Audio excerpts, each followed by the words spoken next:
Great to see everybody this morning. Thank you for joining us. For the shir this morning, we have two sponsors for the shir. We have a regular sponsor, and it's Le'iloi Nishmas Miriam Bas Avram Alav Shalom V'Shem Tov Ben Shlomo Zichronu Livracha.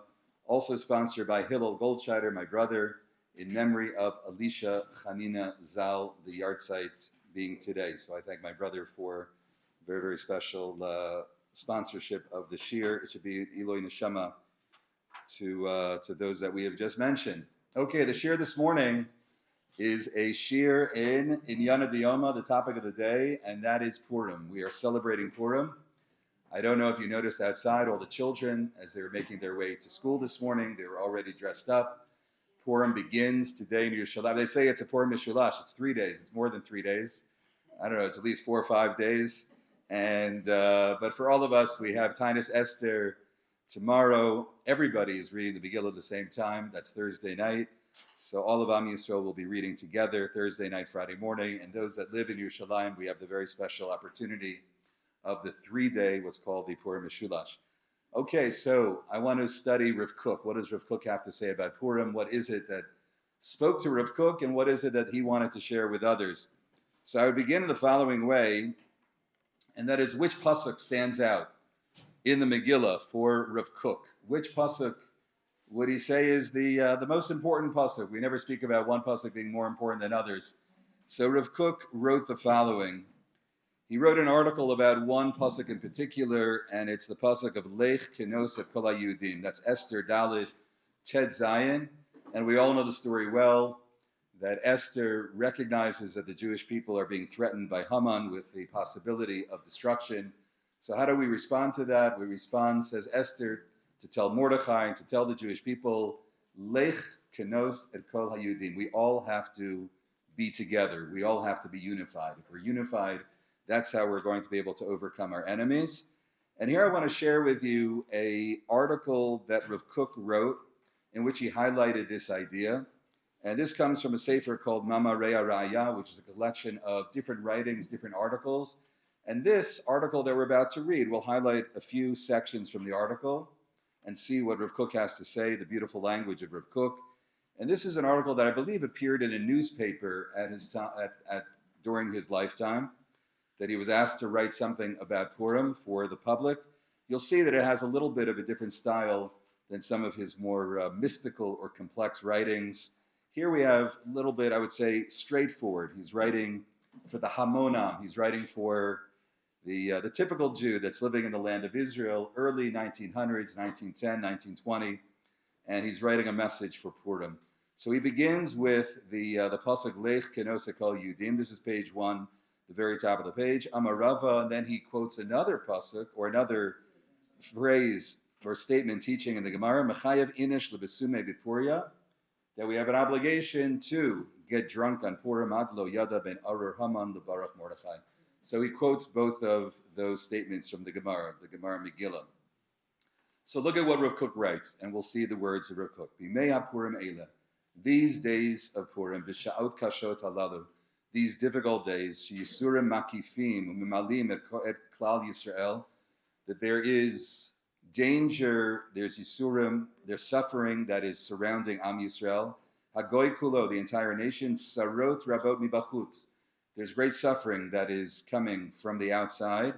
But then Rav Kook writes the following, and here he might be referring to World War I and the suffering of the Jewish people outside of Israel and in general, but he says, second line, V'yoter gedolah hi atzara mipnei atzarot hapnimiyut shelanu. But there's even a greater tzara, there's a greater suffering, there's a greater pain that's from the inside of the Jewish people. Why is that? Mipnei shenishbeit shalom habayit etzleinu. Because we have been adversely affected by a lack of peace within the nation of Israel. Shalom Beit Yisrael, that we don't have peace within the house of Israel. And to me, when I read this, how it resonates today and resonates over the last number of months, the last year and a half, the struggle that we have, yes, we have the enemy from the outside. Rav Kook says there's the danger from the outside, but we need to be aware of even a greater danger on the inside, and that is if we don't have peace within the Jewish people. Nizkardna et hayamim halalu u'ma'orotehem We should remember what happened these days. Of course, he's writing this for Purim. Kamoshahem kituvim lefanenu b'Megillat Esther. Remember what happened in Megillat Esther. Asher beruach hakodesh nemra. Every word of Megillat Esther is written beruach hakodesh. It's not just Mordechai and Esther writing it. They're writing it with a divine inspiration, with a kind of ruach hakodesh or nevuah. Beruach hakodesh omed hu mimal lechol chalifot hayitim u'lemal shelachol shinoyei hatachsisim shel adorot. And that Ruach HaKodesh, the message that we have in Megillat Esther, is something that is lasting for every generation. In other words, the message then is a message that needs to speak to us today as well. Va'imra hanitzchit. And what is that statement, that eternal statement that is made in Megillat Esther? Shalech kenos tekol Yudim, that we need to unify as a nation. Hi muchracha lechayot otanu od apam. That needs to be the message that we hear today as well. If we're under threat, if there are enemies from the outside and enemies from within, meaning that there's strife within the Jewish people, there's one answer to that. And there's a Ruach HaKodesh answer that Mordechai and Esther shared with us, and that is that we need to be unified as a people. That's true today as well. That's what Rav Kook says. U'leramamanu mikol shiflotenu. That's going to lift us up from all of our lowliness. Second paragraph, Omnam. Kol ha'omer sheshakar bada haraman harasha. If anybody says that Haman lied when he said the following, Ve'amro yeshno am echad mifuzar u'mifurad, eno ela to'eh. You're mistaken, says Rav Kook, if you believe that Haman lied and was not accurate with that statement, that we have a people that's splintered, a people that is not cohesive. He says Haman happened to be right. He was correct about that. Be'emet mifuzar u'mifurad hu ha'am echad. This one nation, unfortunately at times, that we are divided from one another. Aval b'chol ze am echad hu. Yes, we are one nation. But Rav Kook says we need to hear that. That's the threat from the outside. Haman recognized that. And when he recognized that there was a splintering within the Jewish people, that was true in the days of Purim, he saw that as an opportunity to attack the Jewish people. I wanted to share the following. This is the very bottom of the page. This is Agam Berger, who was one of the hostages, that young lady, really a remarkable young lady, when she came home after 500 days of captivity. So the first message that she broadcasted to the Jewish people was the following. And here, this is from, and I just wanted word for word so you could see it inside. This is from Arutz Sheva, Israel National News, February 17th. Agam Berger, who was recently released from Hamas captivity, delivered her message to the people of Israel, in which she called for maintaining unity and working for the return of the kidnapped. She continued her speech by calling for unity, noting that division in Israel only strengthens the enemy. And here, this is word for word. Look at what she said. When we were there, when she was in captivity in Gaza, and they, Hamas, saw our division, it made them happy. They said that when we are together, it's our strength. She heard that. She heard that from the terrorists, right? She heard that in Gaza. She took note of that they were aware when the Jewish people are together and when there isn't a togetherness of the Jewish people. That's what she said. She said they saw it. They recognized that. They saw our division. Hamas saw our division. It made them happy. They said that when we're together, it's our strength. So I ask you, despite all of our differences, this is Agam Berger, this young lady, 20, 21 years old, let's maintain unity and maintain our strength. So Rav Kook said this 100 years ago as well. The message of Purim, they're both saying the same thing. The message of Purim is being together. It's that oneness, it's that unity, the brotherhood and sisterhood of our people that gives us our strength. Going back now to Rav Kook, the third paragraph where it says number 3, Aval davka al yedei miz'aza'enu ela. But when we are shocked by this, when we recognize that we don't have a unity that we should have and a danger that brings upon the Jewish people, we're going to recognize at that time the very special quality of the neshama of the Jewish people. Nefesh ummatit gedolah, that there's a great soul of our nation, asher anachnu hesachnu da'atenu menu, that we have not recognized, we've been distracted, hesach hadas, right, from this very special quality of unity that we have, or that we need to live up to. It's filled with strength. This is what's going to give us the strength to survive and to achieve.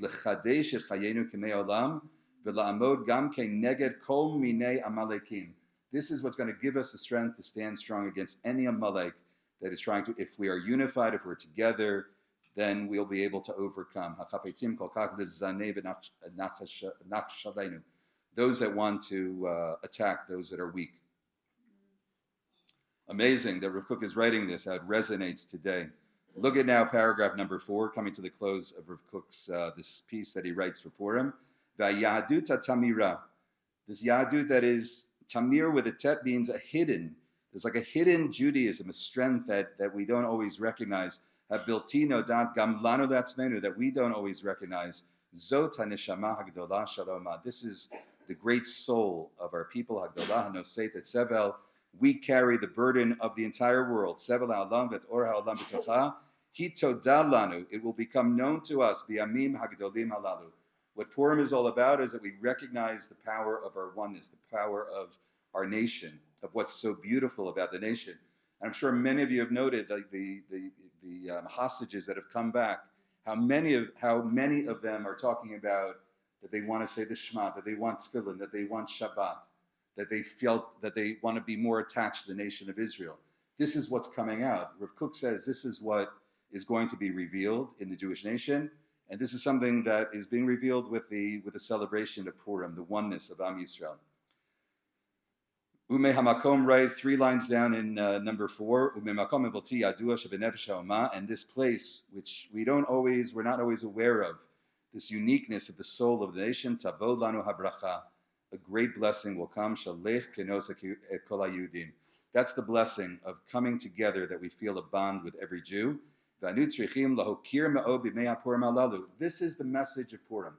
Interesting. Of all there, if you listen to different rabbis, they'll talk about different messages of what Purim is all about. In the Hasidic literature, they talk about what is the avoda of Purim. What is it that, other than doing the mitzvah, but what is it that we are to experience on Purim? What's Rav Kook's answer? What does Rav Kook say Purim is all about? Purim is about feeling the unity of OUisrael, feeling a love towards every single Jew. That's the message of Purim. Lech kenos et kol Yehudim. And with that, we're going to be able to overcome every enemy, the Hammans, the Amaleks, and within we're going to be the strong people, the great nation that we are to be. So that's what he writes, 3 lines from the bottom in the 4th paragraph. These days of Purim, what do we need to recognize? What is it that we are to celebrate? That on every Purim, this should be the great celebration. Et ha'otzar hagadol, this great treasure, v'atamir, which is somewhat hidden. Hazeh shesham munachu ashrenu ve'osher chayenu, the great happiness and the great richness of our life, of our Jewish life.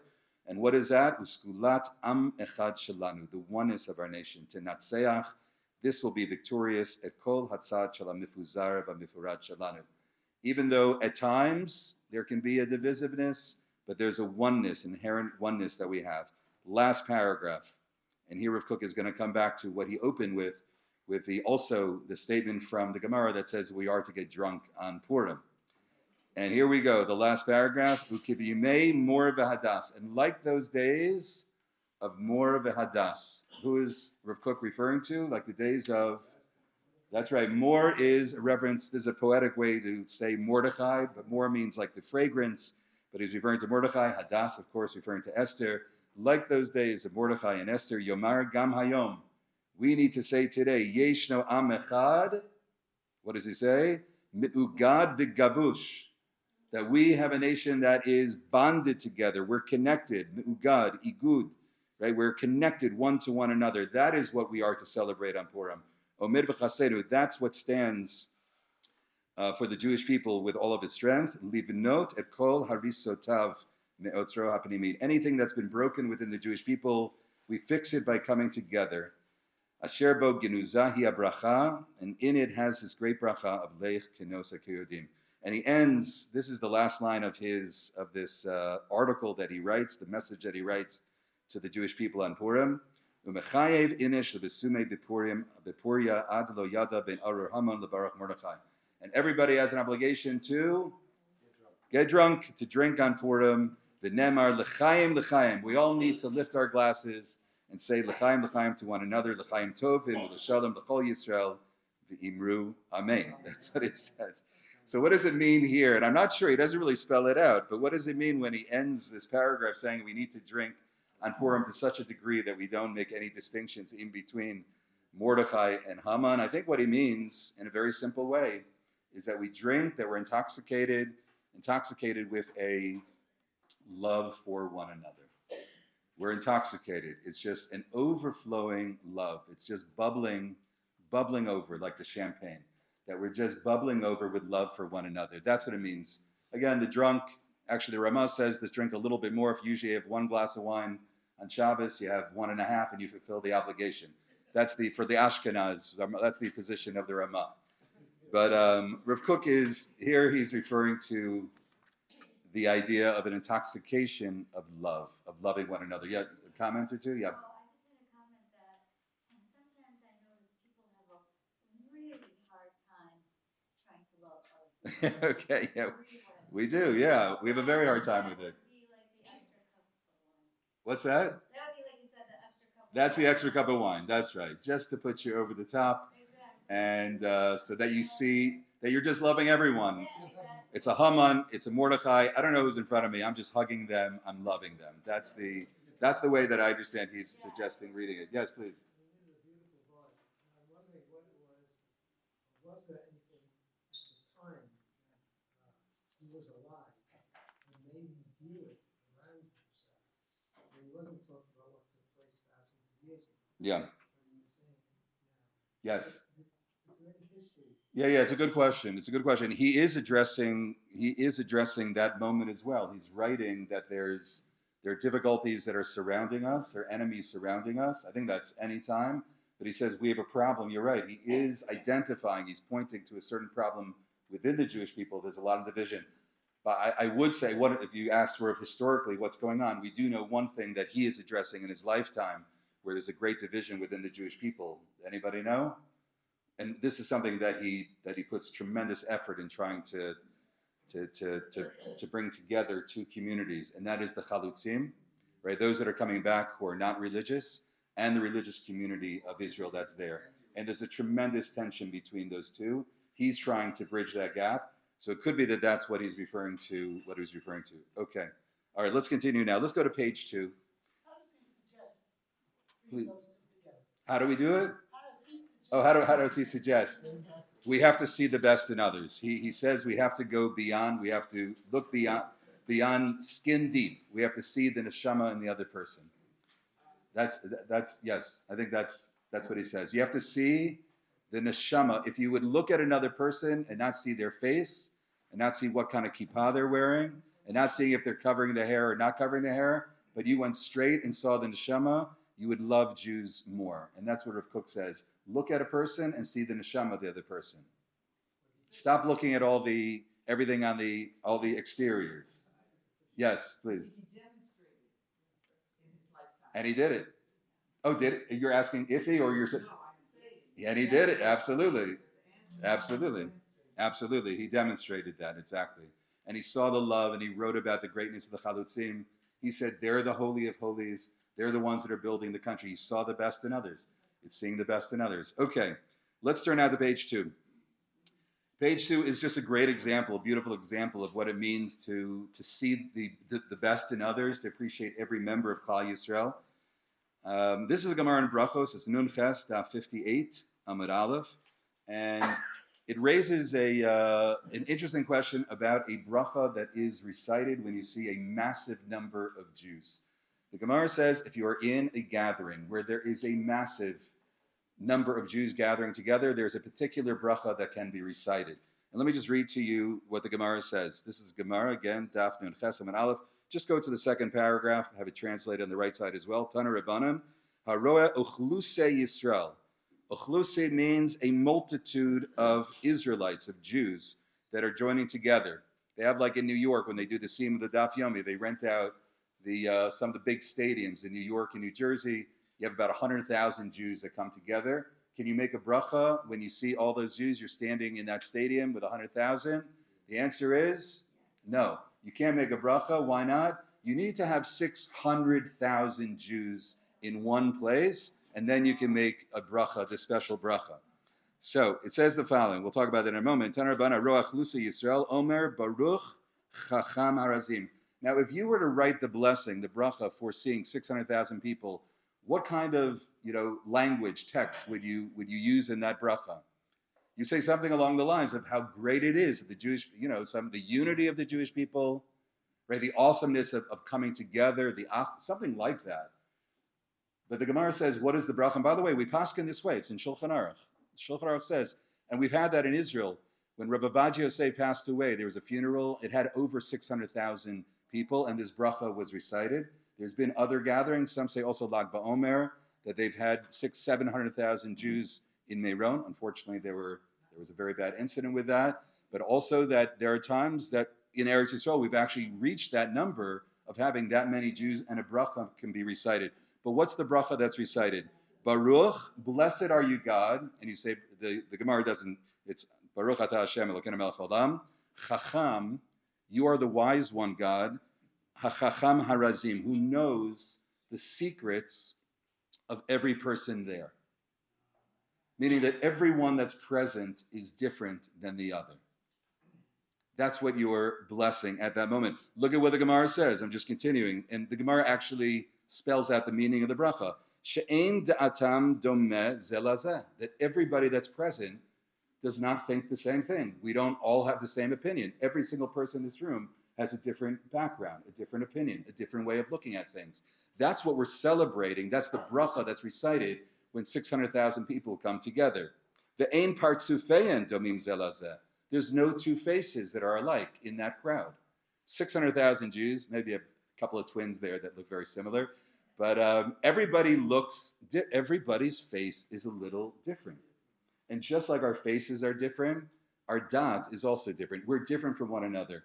And amazingly, the Gemara says that when you are at that event, right, it's such a happening with 600,000 people, what is it that you bless God for? That we're unified, although we are very different from one another. Chacham, the wise one God who knows the secrets, that every single person is different than the next. That's an amazing thing. And what does it highlight? It celebrates the unity, not uniformity, right? Not that we're all the same, but how we can be unified even though we are different, and we all are different from one another. And I'll just share with you what the Rambam writes. The Rambam says, he brings it la'alacha, and this is in Shulchan Aruch as well, that this bracha, we probably never said in our lifetime, but the Rambam writes 3 lines down, this is in Hilchos Brachos, Perek Yud, Halacha Yud Aleph, V'im Yisrael, by the way, there's a bracha, if you see that number of non-Jews that are gathering, not such a nice bracha, you can look at that, we're not going to talk about that bracha right now, but the Jewish bracha, when you see Jews, V'im Yisrael heim, and the Rambam writes, U'be'eretz Yisrael. You can't make this bracha in New Jersey or in New York, even if there are 600,000 Jews that are gathered. The Rambam says it's only in Eretz Yisrael can you make this bracha. Omer Baruch atah Hashem Elokeinu melech haolam Chacham harazim. Why is it that you can only, according to the Rambam, by the way, the Shulchan Aruch doesn't paskin this way. The Shulchan Aruch says you can make it in New York or LA or wherever. But the Rambam writes it must be in Eretz Yisrael. Why? Why in Eretz Yisrael? Why only in Eretz Yisrael? Because only here do you have nation. There's 600,000. What does that represent? What's that number, 600,000? 600,000 is the Jewish people leaving Egypt. We became a nation at that moment. When you talk about 600,000 Jews that are gathered for the Daf Yomi in the Meadowlands, I don't know if you know that stadium in New Jersey, you're not looking at the nation of Israel. Because nationhood is only here. It's only in Eretz Yisrael, where we have a government, where we have an army, where we have our culture, where our economy, right? That's nationhood. So that's what the Rambam says. The bracha can only be recited in Eretz Yisrael with 600,000 Jews coming together. Yes. 600 were in the desert. Yes. They were not right. That's true. That's true. But that number, what it represents, is the beginning of nationhood. We became a nation. That was Am Yisrael as we left Egypt, 600,000 in the wilderness receiving the Torah. Beautiful. Okay. What? How do we hold today? It's a good question. No, we do make the bracha. I was looking it up actually. There was an asifa, which was like this major gathering Haredi Jews for some issue that they weren't happy about, and they had over 600,000. And there was a question. Against the Supreme Court. Which one? Was it the Supreme Court one? I don't know if it was that. So one of the Gedolei Torah that was there, I forgot the name right now. I forgot who it was, but he made the bracha. He wasn't sure exactly. There's a lot of questions if you need to see all 600,000 and how to count those numbers. So what he did was he opened the Shulchan Aruch and he read it as a halacha in Shulchan Aruch. So in that way, as he was reading it as a halacha, but he was also saying it as a bracha. But it was a way of saying the bracha without actually making the bracha. That was the way I saw it. I found that interesting. Okay. There's a sign on the highway saying Yachad v'Natzeach. Very nice. Yachad v'Natzeach. And so many signs I've seen people go through a Rock. Yachad. Very nice. Very nice. That's exactly it. Rock. That's right. Only with unity. Okay, let's come back now. Yes, please. That's true. It's 600,000 men. That is correct. It's 600,000 men. Even though that becomes like the classic number, but you're absolutely right about that. You're absolutely right. That count of 600,000 is the men. That's correct. It's 2 million, 2.5 million that leave. That's with women and children. Correct. Yes. So these words are so inspiring about OUisrael. It made me think that maybe we should also include this for families. In families, if there are many differences and Yeah. arguments, etc., we need to have the same approach. Absolutely. It's easy. Sometimes it's easier to talk about it. We need national unity, national peace, but then at home we're, this uncle we don't talk to, and this aunt, and this. Yeah. Okay. You're absolutely right. All right. Let's come back now to Purim and the unity of Purim. And again, this is the theme that Rav Kook says needs to be front and center on Purim. So we all know if you turn out to page 3. Oh, sorry. No, I left that. Let's do one more. I forgot what I wanted to add on the bottom here. On page 2. So this is a perfect segue into from what you just mentioned a moment ago. It has to be within family. It has to be within a marriage as well. Again, it starts with a marriage, family, nationhood. So this is a famous statement of Rabbi Akiva. Darish Rabbi Akiva, Ish v'isha zachu, when a husband and wife, when they married, when there's peace, shchina b'neihem, then God's presence rests in the home. Lo zachu eish ochaltan. If they don't have peace in the home, then there's like a fire that's in the house, a fire that can eat them up. So what does that mean? What did Rabbi Akiva mean? So Rashi says the following. You probably have heard this idea. Rashi says, if you look at the word ish and isha, Sharei chalak et shemo, that Hashem broke up his name. The shichno b'neihem yud be'ish v'hei be'isha. He put the yud in the name of the man. That's ish. You can look at I put it here on the left side of the page. And the hey in isha. So that's yud hey. That's the name of God. So when there's peace, you have God. But when you don't have that peace and Hashem Shekhinah is not there, then what are you left with? Just eish.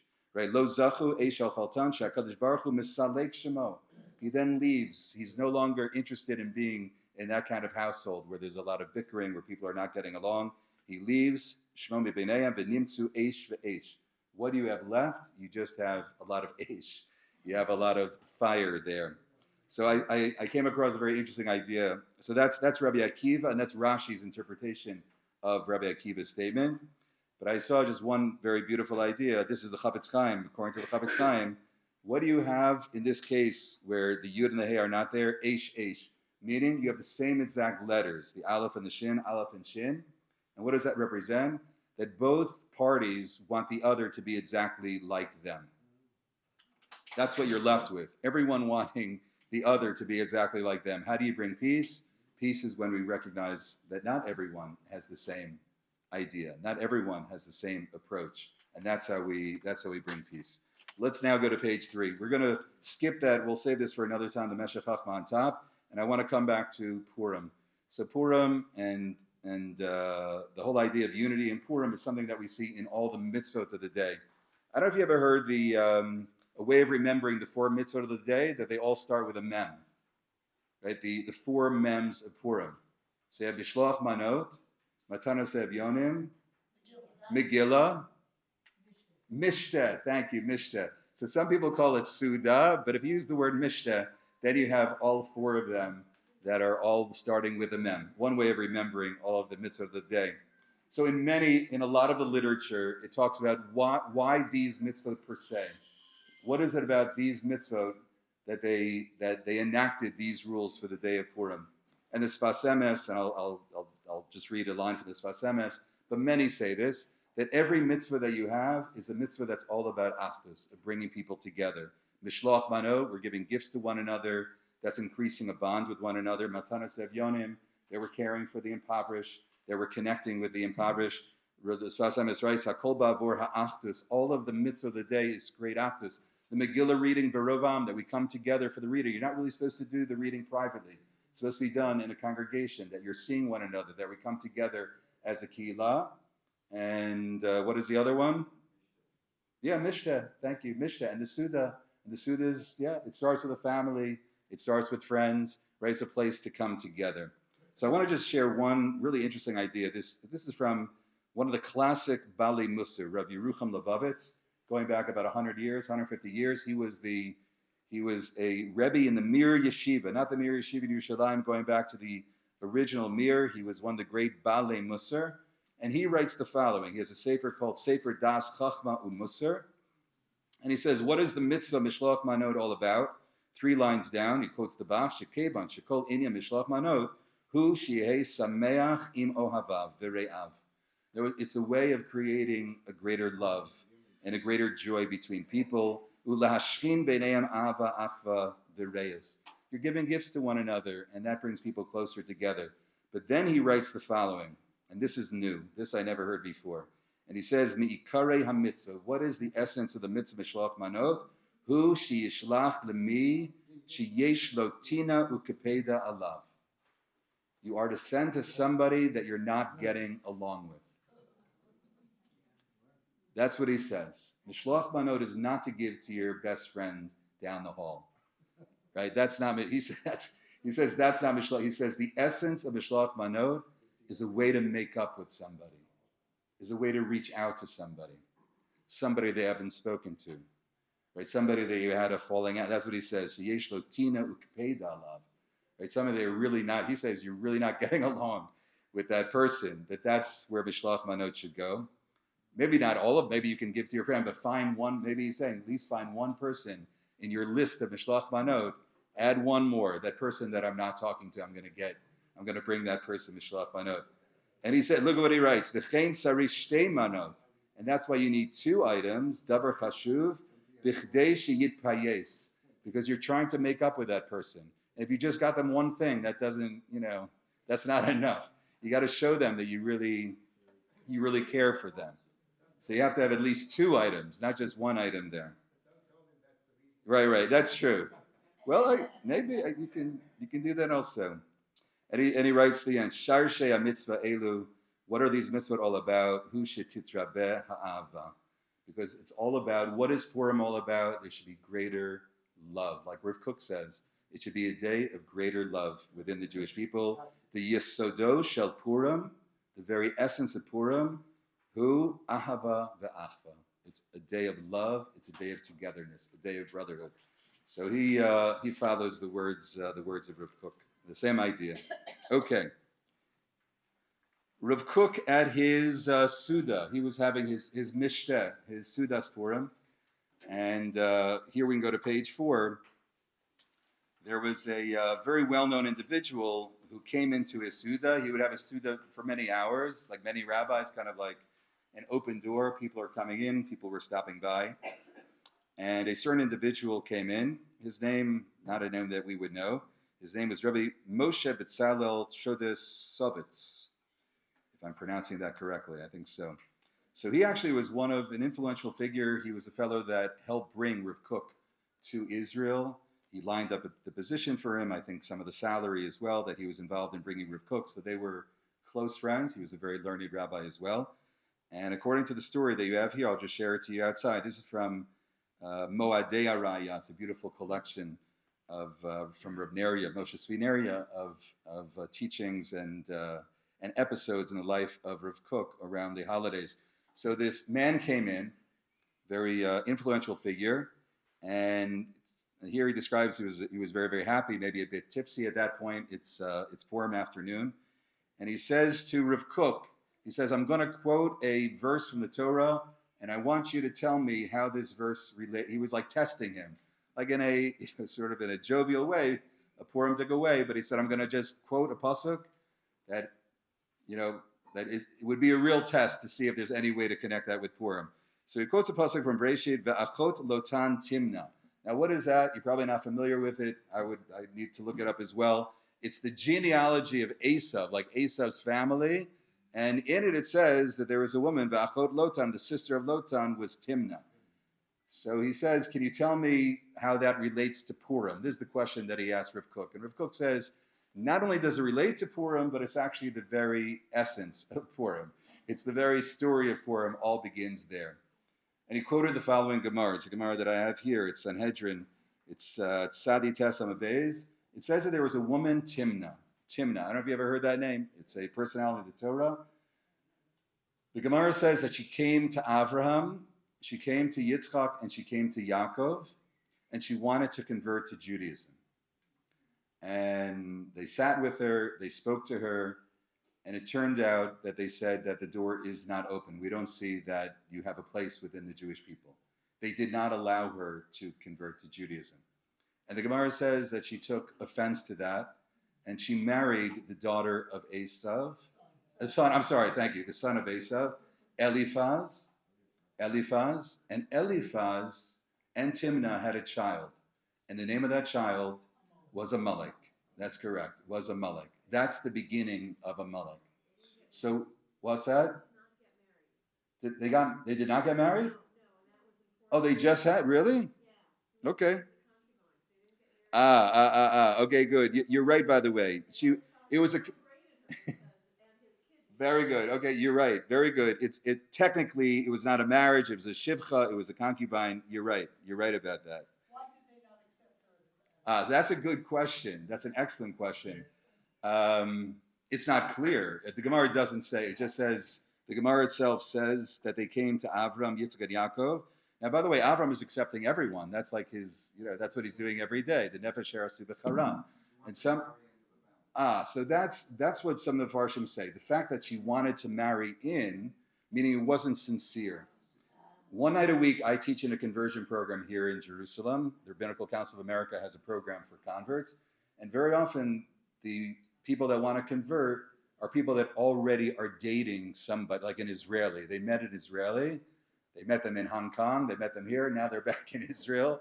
Now this becomes a problem because, well, are you converting sincerely or are you converting just because you want to marry this person? So that becomes a very problematic position. So the Mefarshim say, it seems that she just wanted to be part of the Jewish people. Maybe there wasn't like a sincerity in her conversion. But that's, again, it's not clear. It's not clear exactly why they did not allow her in. So Rav Kook said, this is the very beginning of the story of Purim, of Amalek. And what is it about? It's about sensitivity to others. The Gemara itself writes that was a mistake that Avram, Yitzchak, and Yaakov made. And I'll just read the last line of the Gemara. This is on page 4. You can look at the Gemara, and that's the second source. The Gemara says that they caused, and Amalek then would cause tremendous distress. Tza'arinhu liYisrael, that they caused great sorrows to the Jewish people. And last line of the Gemara, velo ibailahu lirachaka. And they should not have, Avram, Yitzchak, and Yaakov should not have rejected Timnah. They should have been more sensitive. They should have found a place for her. So Rav Kook says that this is also the story of what it means, unity. If that's true of a Timnah, if that's true of Amalek, if that's where it all started, because we did not have the sensitivity that somebody felt that they were rejected, that they were pushed to the outside. So that's the lesson of Purim as well. If it's true in this case, it's certainly true of a fellow Jew.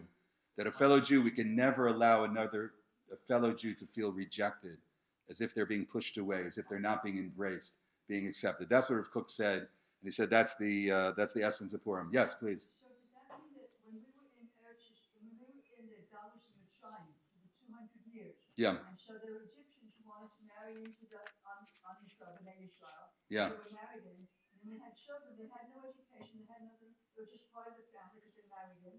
So then when we left Egypt, and there was an Erev Rav, Yeah. it was part of our nation, and we continue to be part of our nation for all the time. Yeah. This group called Erev Rav. The Erev Rav, It's yes. like the downside of this tikkun Yeah. of accepting the person as part of the nation.